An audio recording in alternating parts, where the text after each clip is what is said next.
A few weeks ago I shared a video wherein I went looking for a €50 camera setup, camera and lens and everything I needed to go out shooting. The video was a little bit triggered by several videos I'd seen here on YouTube.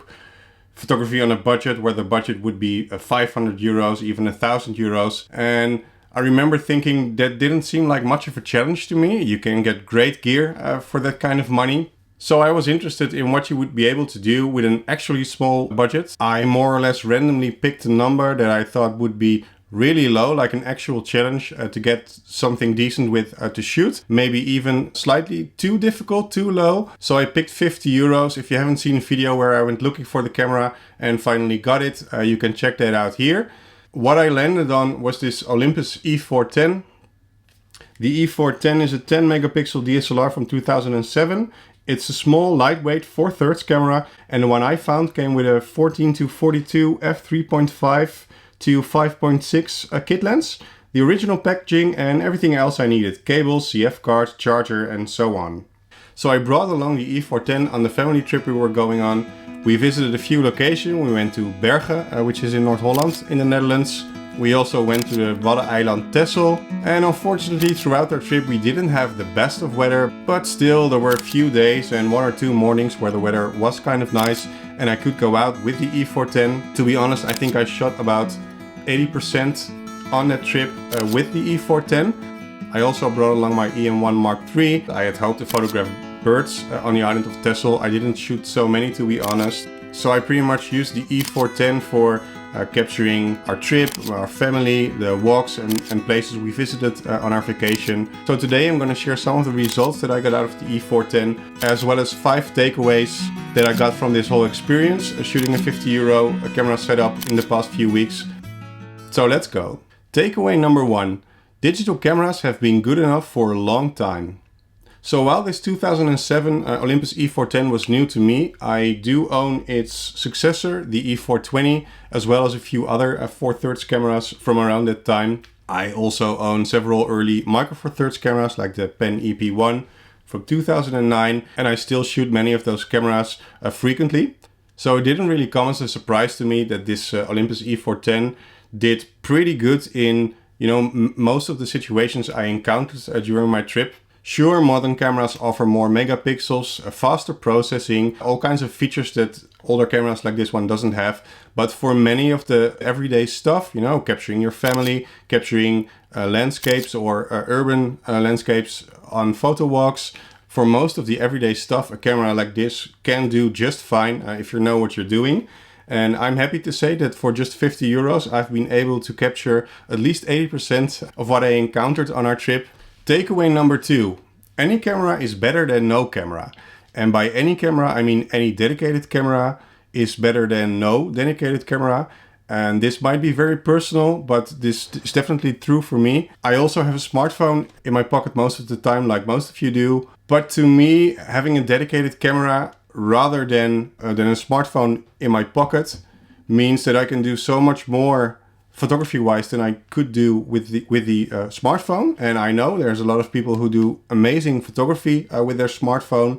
It's just really not for me, and that's because of a few reasons. For one, it's the control of the exposure. I know there's some dedicated photo apps for smartphones where you can more or less control the exposure similar to what you could do on an actual camera, but doing so on a dedicated camera to me is so much more easy. Also, the ergonomics of a camera, carrying something around like this to photograph is just so much better than doing so with a phone. And the third reason is that a dedicated camera like this only does photography, so it really helps me focus on what I'm shooting and on the experience. Whereas this phone does a lot of other stuff. I might grab it out of my pocket and planning to make a picture, I have to open a specific app for it. In between there might be notifications, I may have text messages, whatever, and it gets me sort of out of the experience of photographing. So for me, having a camera, whether it's a very old one like this or a very new one, just having a dedicated camera is absolutely better than not having one and having to rely on a smartphone. While you could obviously argue that if you're on a very tight budget, maybe it's better not to buy a camera and just use that smartphone. I mean, if the budget is really tight, then of course, by all means, use a smartphone. You can definitely do great stuff with it. But if you have some budget available, I would definitely argue that getting a camera is really worth it.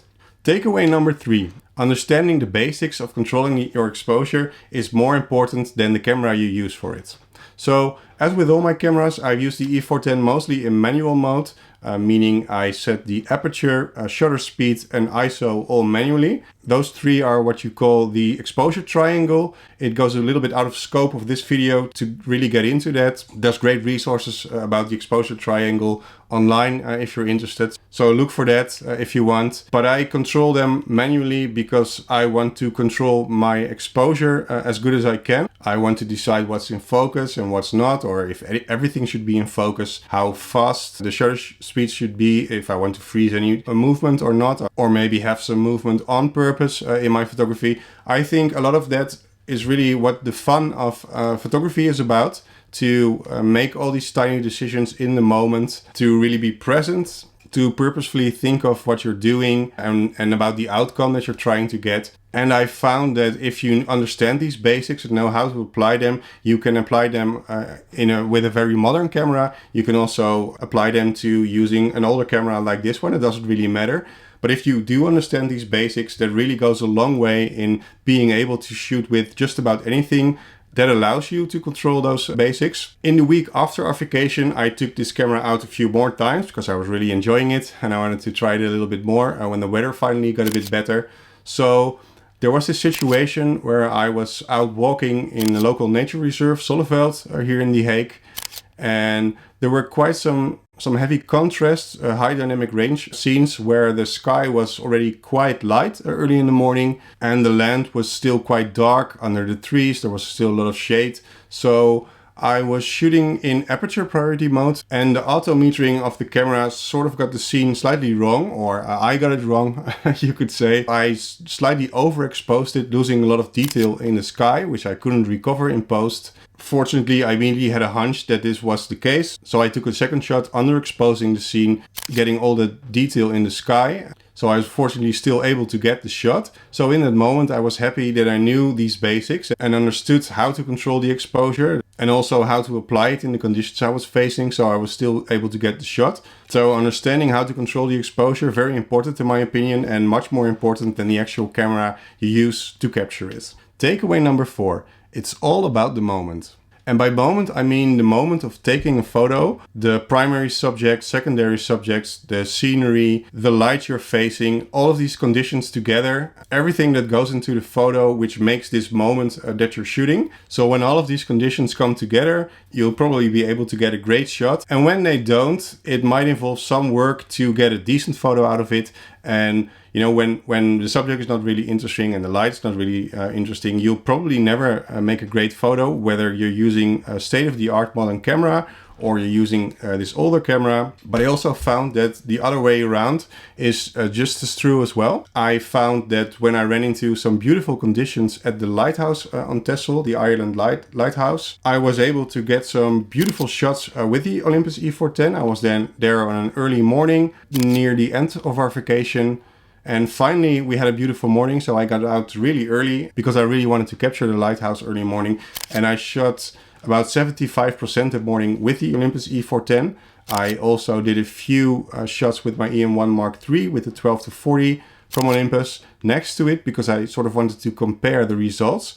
And I found that even while there were a few shots I did with the E410 on a slightly higher ISO, that I applied a bit of denoise on in Lightroom afterwards, that apart from that, I was really at least just as happy with the images from the Olympus E410 as I was with the images from the EM1 Mark III. I found that, I had a beautiful subject. The scenery was beautiful. The light was just gorgeous that morning. Everything aligned, and it really didn't matter which of the two cameras I was using. Sure, it might matter when I'm doing prints, when I want to print something larger, but for sharing the photos here in video or on my social media, for example, really the results were just fine. The other camera might have been a bit more flexible towards what I could do with the features the camera offers, but otherwise, just for making the still in that moment, the camera did perfectly. So really, I do think it's about the moment. It's about being there, having a dedicated camera to capture it, and really not so much about having the best gear, for example, or everything else I already mentioned. Takeaway number 5. A €50 budget will do, but a little bit more would be nice. Alright, so to conclude these takeaways, I want to share some specific things about the Olympus E410 and also a few honest notes about the €50 budget that I gave myself. So as I mentioned, I shot about 80% of our trip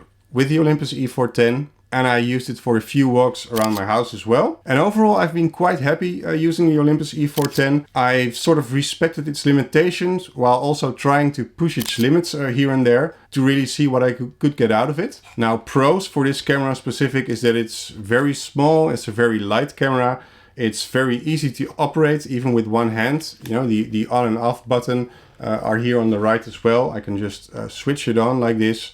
That works really well. So it's a very nice walk around camera. It was actually quite nice for using on a trip like this. Its controls then are somewhat limited. There's only one control wheel that you can use. So while I like to shoot on full manual, I found it a bit difficult with this camera. So I often use it in aperture priority unless I really felt I needed to control everything manually, like on that walk at Solleveld where I first blew out the highlights. Shots like that I would take manually to have a bit more control. But for most other scenarios where the dynamic range wouldn't be as big as there, I would shoot it in aperture priority and that would be just fine. This camera only has 3 focus points.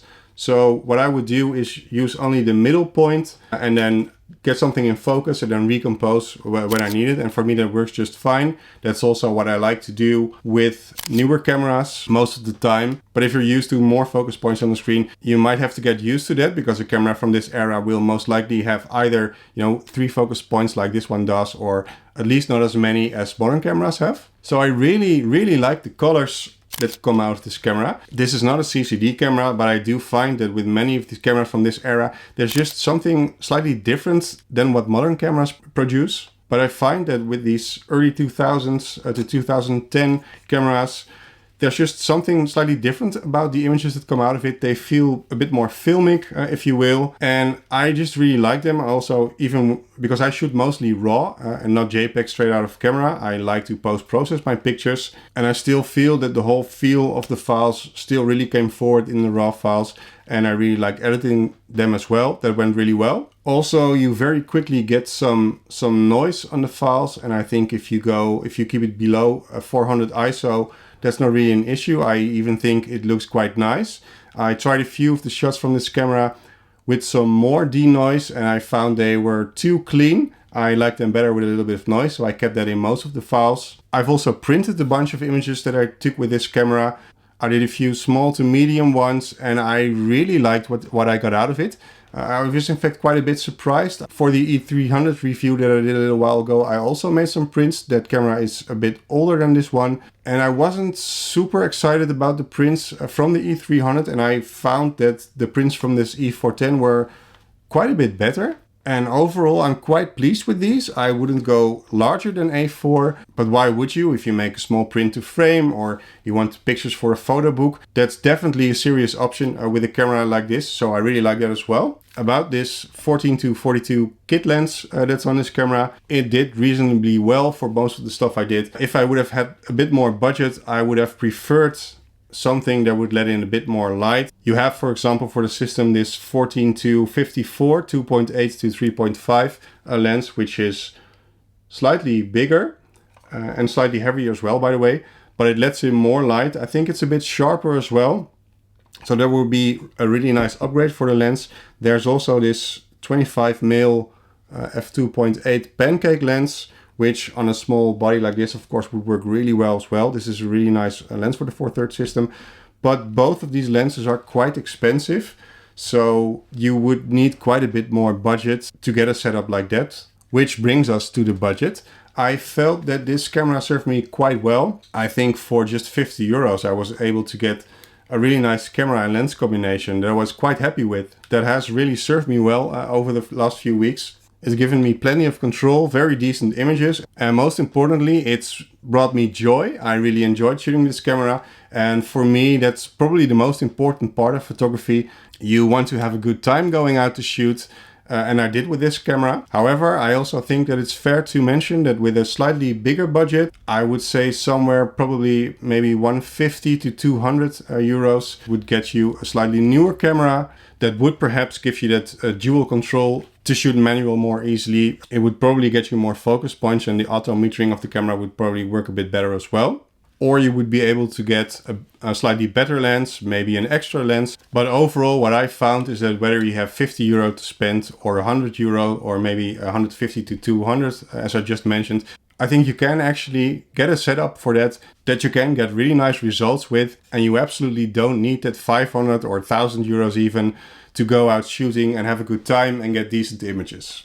Alright, so those were my 5 main takeaways from this experience. I thought it was really fun to do.